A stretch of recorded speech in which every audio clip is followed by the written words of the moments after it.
ನಮಸ್ಕಾರ ಎಲ್ಲರಿಗೂ welcome back to my YouTube channel. ಇವತ್ತಿನ ಒಂದು ವಿಡಿಯೋದಲ್ಲಿ ನಾನು ಹಲಸಿನ ಗೊಜ್ಜಿನ ಪಲ್ಯವನ್ನು ಹೇಗೆ ಮಾಡೋದು ಅಂತ ಹೇಳಿ ತೋರಿಸ್ಕೊಡ್ತಾ ಇದ್ದೀನಿ. ನೀವು ಈ ಥರ ಹಲಸಿನ ಗೊಜ್ಜಿನ ಪಲ್ಯವನ್ನು ಹೆಚ್ಚಾಗಿ ಮದುವೆ ಮನೆಗಳಲ್ಲಿ ಅಥವಾ ಸಮಾರಂಭಗಳಲ್ಲಿ ತಿಂದಿರ್ತೀರ. ಸೊ ಹೇಗೆ ಮಾಡೋದು ಅದನ್ನು ಅಂಥೇಳಿ ನನ್ನ ವಿಡಿಯೋದಲ್ಲಿ ತೋರಿಸ್ಕೊಡ್ತಾ ಇದ್ದೀನಿ. ನಾನು ಇದನ್ನು ಉತ್ತರ ಕರ್ನಾಟಕ ಸ್ಟೈಲಲ್ಲಿ ಮಾಡಿ ತೋರಿಸ್ತಾ ಇದ್ದೀನಿ. ಇದನ್ನು 3-4 ಥರ ಕೂಡ ಮಾಡ್ಬೋದು. ನಮ್ಮ ತವ್ರ ಮನೆ ಕಡೆ ಬೇರೆ ಥರ ಮಾಡ್ತಾರೆ. ಸೊ ನಾನು ನನ್ನ ಗಂಡನ ಮನೆ ಕಡೆ ಹೇಗೆ ಮಾಡ್ತೀನಿ ಉತ್ತರ ಕರ್ನಾಟಕ ಸ್ಟೈಲಲ್ಲಿ ಅಂಥೇಳಿ ಇವತ್ತು ನಿಮಗೆ ಮಾಡಿ ತೋರಿಸ್ತಾ ಇದ್ದೀನಿ. ತುಂಬ ಚೆನ್ನಾಗಿರುತ್ತೆ. ಹಲಸಿನ ಗೊಜ್ಜು ಅಥವಾ ಹಲಸಿನಕಾಯಿನ ಪಲ್ಯ ಅಂತ ಸಹ ಕರೀತಾರೆ. ತುಂಬ ಚೆನ್ನಾಗಿರುತ್ತೆ. ವೆರೈಟಿಯಾಗಿ ಒಂದು ಡಿಶ್ ಹೇಗೆ ಮಾಡೋದು ಅಂತೇಳಿ ನಿಮಗೆ ತೋರಿಸ್ಕೊಡ್ತಾ ಇದ್ದೀನಿ. ಸೊ ಹಲಸಿನ ಗೊಜ್ಜಿನ ಪಲ್ಯ ಮಾಡಲಿಕ್ಕೆ ನಾನು ಇವತ್ತು ನೋಡಿ ಹಲಸಿನ ಗೊಜ್ಜು 2 ತೊಗೊಂಡಿದ್ದೀನಿ. ಈ ಥರ ಸಣ್ಣದಾಗಿ ಹೆಚ್ಚಿಕೊಂಡಿದ್ದೀನಿ. ಹೆಚ್ಚಿದ ತಕ್ಷಣ ನೀರಲ್ಲಿ ಹಾಕಿದರೆ ಅಷ್ಟು ಕಪ್ಪಾಗೋದಿಲ್ಲ. ಒಂದು ಸ್ವಲ್ಪ ಉಪ್ಪನ್ನು ಸಹ ಸೇರಿಸಿ, ಹಾಗೆಯೇ ಕಾಬೂಲ್ ಕಡಲೆ ಒಂದು ಸ್ವಲ್ಪ ಒಂದು 1/4 ಭಾಗದಷ್ಟು ಗೊಜ್ಜಿನ ಪಲ್ಯ ಮಾಡಲಿಕ್ಕೆ ಈ ಥರ ಹಲಸಿನ ಗೊಜ್ಜನ್ನ ಸಣ್ಣದಾಗಿ ಕಟ್ ಮಾಡಿಕೊಂಡು ಕಾಬೂಲ್ ಕಡಲೆನ ಸೇರಿಸಿ ಒಂದು 2 ಸೀಟಿನ ಹೊಡೆಸಿಟ್ಕೊಂಡಿದ್ದೀನಿ. ಚೆನ್ನಾಗಿ ಬೆಂದಿದೆ. ಇದು ಸ್ವಲ್ಪ ಈ ಥರ ಹಿಚ್ಕಿದ್ರೂ ಕೂಡ ನೀವು ನೋಡ್ತಾ ಇರ್ಬೋದು ಬೆಂದಿದೆ ಕ್ಲೀನಾಗಿ. ನೋಡಿ ಈ ಥರ ಆದರೆ ಸಾಕು. 2 ಸೀಟಿ ಹೊಡೆಸ್ಕೊಬೋದು. ಇಲ್ಲ ಅಂತಂದರೆ ಪಾತ್ರೆಯಲ್ಲೂ ಕೂಡ ನೀವು ಬೇಯಿಸ್ಕೊಬೋದು, ಗೊತ್ತಾಗುತ್ತೆ ಬೆಂದಿದ್ದು. ಆಮೇಲೆ 2 ಈರುಳ್ಳಿಯನ್ನು ಈ ಥರ ಸಣ್ಣದಾಗಿ ಹೆಚ್ಕೊಂಡಿದ್ದೀನಿ.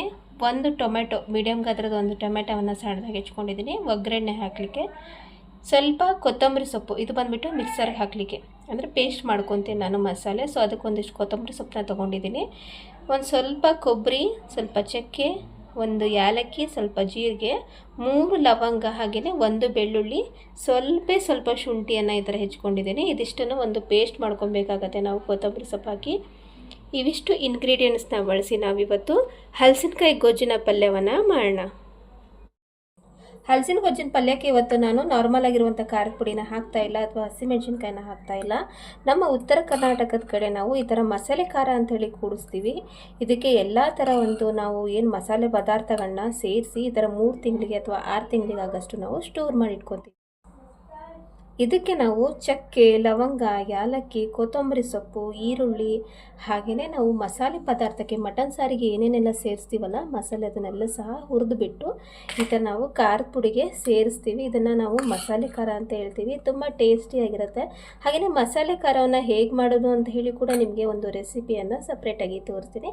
ಸೊ ಇವತ್ತಿನ ಒಂದು ಹಲಸಿನ ಗೊಜ್ಜಿನ ಪಲ್ಯಕ್ಕೆ ನಾನು ಮಸಾಲೆ ಖಾರನ ಸೇರಿಸ್ತಾ ಇದ್ದೀನಿ. ಇವಾಗ ಜಾರಿಗೆ ನಾನು ಈಗ ಮಸಾಲೆಗೆ ಅಂತ ಇಟ್ಕೊಂಡಿದ್ನಲ್ಲ, ಕೊಬ್ಬರಿ, ಶುಂಠಿ, ಬೆಳ್ಳುಳ್ಳಿ, ಜೀರಿಗೆ, ಹಾಗೆಯೇ 3 ಲವಂಗ, 1 ಏಲಕ್ಕಿ, ಚಕ್ಕೆ, ಇದಿಷ್ಟನ್ನು ಪೇಸ್ಟ್ ಮಾಡ್ಕೊಂಬರ್ತೀನಿ.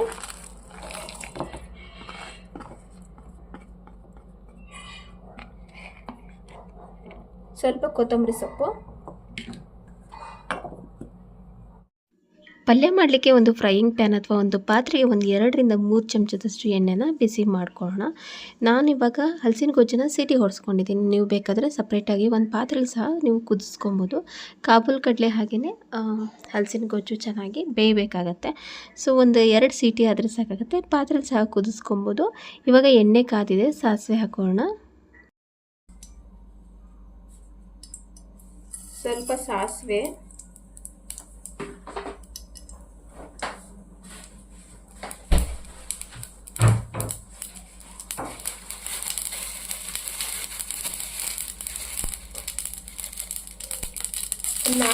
ಕರಿಬೇವು,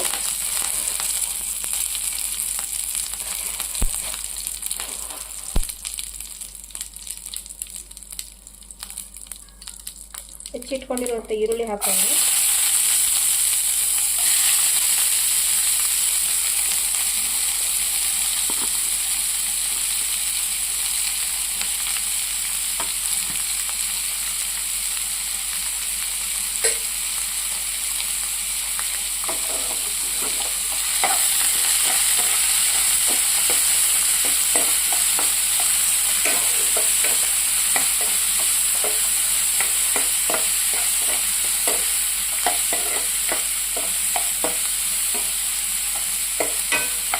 ಈರುಳ್ಳಿ ಚೆನ್ನಾಗಿ ಫ್ರೈ ಆಗಿ ಹೊಂಬಣ್ಣಕ್ಕೆ ಬರಲಿ.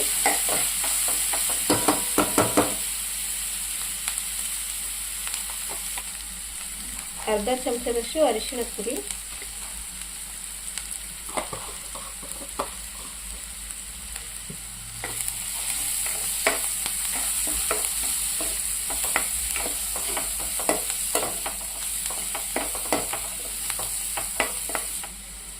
1 ಚಮಚದಷ್ಟು ಹಾಕ್ತಾಯಿದ್ದೀನಿ ನಾನು. ಹಲಸಿನಕಾಯಿನ ನಾನು ಸೀಟಿಗೆ ಹೊಡಿಸ್ಬೇಕಾದ್ರೆ ಒಂದು 1/4 ಚಮಚದಷ್ಟು ಕಲ್ಲುಪ್ಪನ್ನು ಹಾಕಿದ್ದೆ, ಹಾಗಾಗಿ 1 ಚಮಚದಷ್ಟು ಸಾಕಾಗುತ್ತೆ.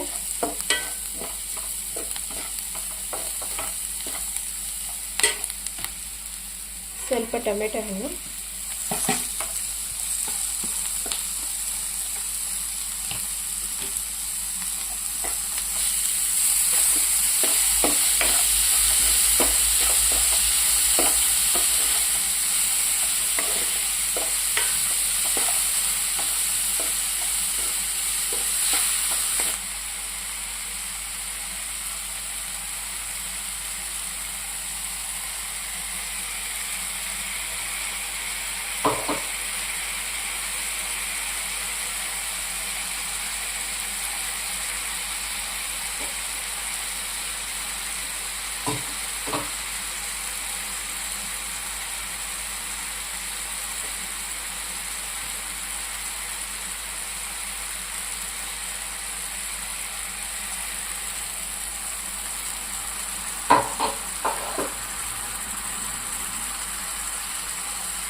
ಮಸಾಲೆ ಸ್ವಲ್ಪ ಹಸಿ ವಾಸನೆ ಹೋಗೋ ತನಕ ಒಂದು 3 ರಿಂದ 4 ನಿಮಿಷ ಎಣ್ಣೆಲೇ ಬಿಡೋಣ. ಇವಾಗ ಮಸಾಲೆಯ ಹಸಿ ವಾಸನೆ ಹೋಗಿದೆ. ಇವಾಗ ಕುಚ್ಕೊಂಡಿರುವಂತಹ ಹಲಸಿನ ಗೊಜ್ಜು ಹಾಗೆ ಕಾಬೂಲ್ ಕಡಲೆಯನ್ನು ನಾನು ಸೇರಿಸ್ತಾ ಇದ್ದೀನಿ. ಬಟ್ಲಲ್ಲಿ ನಾನು ಸ್ಟಾರ್ಟಿಂಗ್ ಒಂದು ಅರ್ಧ ಅಷ್ಟೇ ತೊಗೊಂಡಿದ್ದೆ, ಈಗ ಉಳಿದಿದ್ದು ಕುಕ್ಕರಲ್ಲಿ ಇಟ್ಟಿದ್ದೆ, ಅದನ್ನು ಸಹ ಸೇರಿಸ್ಕೊತಾ ಇದ್ದೀನಿ. ಚೆನ್ನಾಗಿ ಮಸಾಲೆ ಹಾಗೆಯೇ ಹಲಸಿನಕಾಯಿಗೆ ಎಲ್ಲ ಸಹ ಮಿಕ್ಸ್ ಆಗಬೇಕು, ಕಾಬೂಲ್ ಗಡ್ಡೆಗೆಲ್ಲ ಸಹ ಮಸಾಲೆ ಮಿಕ್ಸ್ ಆಗಬೇಕು. ಆ ಥರ ತಿರುವಾಡ್ಕೊತಾ ಹೋಗೋಣ. ನಾನು ನಾನ್ ಸ್ಟಿಕ್ ತವ ತೊಗೊಂಡಿರೋದ್ರಿಂದ ಅಷ್ಟು ತವದಲ್ಲಿ ಹಿಡಿಯೋದಿಲ್ಲ. ಪಾತ್ರೆ ಆದರೆ ಸ್ವಲ್ಪ ನೀರು ಹಾಕೋತಾ ಕೈ ಆಡಿಸ್ಕೋಬೇಕಾಗತ್ತೆ. ಗ್ರೇವಿನೂ ಸಹ ನಾನು ತುಂಬ ಗ್ರೇವಿ ಬೇಡ ಅಂಥೇಳಿ ಕೊಬ್ಬರಿನ ಸ್ವಲ್ಪ ಹಾಕಿದ್ದೀನಿ. ನೀವು ಬೇಕಾದರೆ ಗ್ರೇವಿ ಹೆಚ್ಚಿಗೆ ಆಗಬೇಕಂದ್ರೆ ಕೊಬ್ಬರಿ ಸಹ ನೀವು ಹೆಚ್ಚಿಗೆ ಹಾಕೋಬೋದು. ಈ ಥರ ಚೆನ್ನಾಗಿ ತಿರುವಾಡ್ಕೊತಾ ಹೋಗೋಣ. ಸ್ವಲ್ಪ ನೀರು ಬೇಕಾಗತ್ತೆ. ಇದಕ್ಕೆ ನೀರು ಹಾಕಿ ಸ್ವಲ್ಪ ಕುದಿಸ್ಕೊಂಡ್ವಿ ಅಂದರೆ ಹಲಸಿನಕಾಯಿ ಗೊಜ್ಜಿಗೆ ಉಪ್ಪು ಖಾರ ಎಲ್ಲ ಸಹ ಚೆನ್ನಾಗಿ ಹಿಡಿತಾ ಹೋಗುತ್ತೆ. ಈ ಥರ ತಿರುವಾಡಿಕೊಂಡು ಅಗತ್ಯಕ್ಕಿರೋಷ್ಟು ಸ್ವಲ್ಪ ನೀರನ್ನ ಸಹ ಸೇರಿಸ್ಕೊಳ್ಳೋಣ.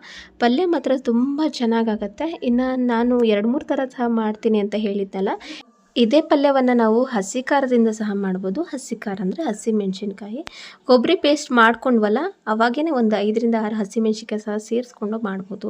ಇಲ್ಲ ಅಂತಂದರೆ ನಾವು ಹಸಿಮೆಣ್ಸಿನ್ಕಾಯಿನ ಪೇಸ್ಟ್ ಮಾಡಿಕೊಂಡು ಈರುಳ್ಳಿ ಫ್ರೈ ಮಾಡ್ಕೊತೀವಲ್ಲ, ಅವಾಗ ಸಹ ಸೇರಿಸ್ಬೋದು. ಮತ್ತು ನಾನು ಕೊಬ್ಬರಿ ಹಾಕ್ದೇ ನಾವು ಎಗ್ ಬುರ್ಜಿ ಪಲ್ಯ ಮಾಡ್ತೀವಲ್ಲ, ಮೊಟ್ಟೆ ಪಲ್ಯ ಥರ, ಆ ಥರನೂ ಕೂಡ ಮಾಡ್ಕೊಬೋದು. ಅದು ಹೇಗೆ ಮಾಡೋದು ಅಂತ ಅಂದರೆ, ಈ ಥರ ಹಲಸಿನ ಗೊಜ್ಜನ್ನು ನಾವು ಕುದಿಸ್ಕೊಂಡಾದ್ಮೇಲೆ ಎಳೆ ಬಿಡಿಸಿದ್ವಿ ಅಂದರೆ ಸೇಮ್ ಟು ಸೇಮ್ ನಮಗೆ ಬುರ್ಜಿ ಪಲ್ಯ ಥರ ಆಗುತ್ತೆ. ಈರುಳ್ಳಿ ಟೊಮೆಟೊ ಒಗ್ಗರಣೆ ಕೊಟ್ಟು ನಾವು ಸ್ವಲ್ಪ ಮಟನ್ ಮಸಾಲ ಹಾಕಿ ಪಲ್ಯ ಮಾಡ್ಬೋದು. ಇವಾಗ ನೀವು ನೋಡ್ತಾ ಇರ್ಬೋದು, ನೀರು ಸ್ವಲ್ಪ ಕುದೀತಾ ಇದೆ. ಈಗ ಒಂದು ಸ್ವಲ್ಪ ತಟ್ಟೆನ ಮುಚ್ಚಿ ಒಂದು 5 ನಿಮಿಷ ಪಲ್ಯನ ಚೆನ್ನಾಗಿ ಕುದಿಸ್ಕೊಳ್ಳೋಣ. ನೀರೆಲ್ಲ ಸ್ವಲ್ಪ ಅಟ್ಟಿಸ್ಲಿ.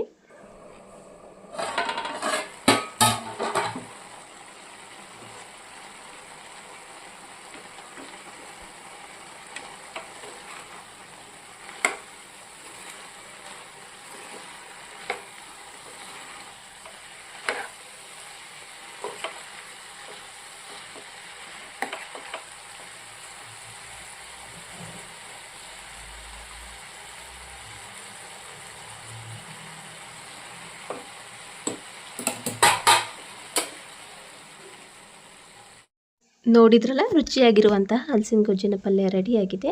ನೀವು ಸಹ ಮನೇಲಿ ಮಾಡಿ ಹೇಗಾಗಿತ್ತು ಅಂತ ಹೇಳಿ ನನಗೆ ಕಾಮೆಂಟಲ್ಲಿ ತಪ್ಪದೆ ತಿಳಿಸಿ. ನಾನು ಮಾಡ್ತಾ ಇರುವಂತಹ ವೀಡಿಯೋಸ್ ಇಷ್ಟ ಆದರೆ ಸಬ್ಸ್ಕ್ರೈಬ್ ಮಾಡಿ. Thanks for watching my video. Thank you.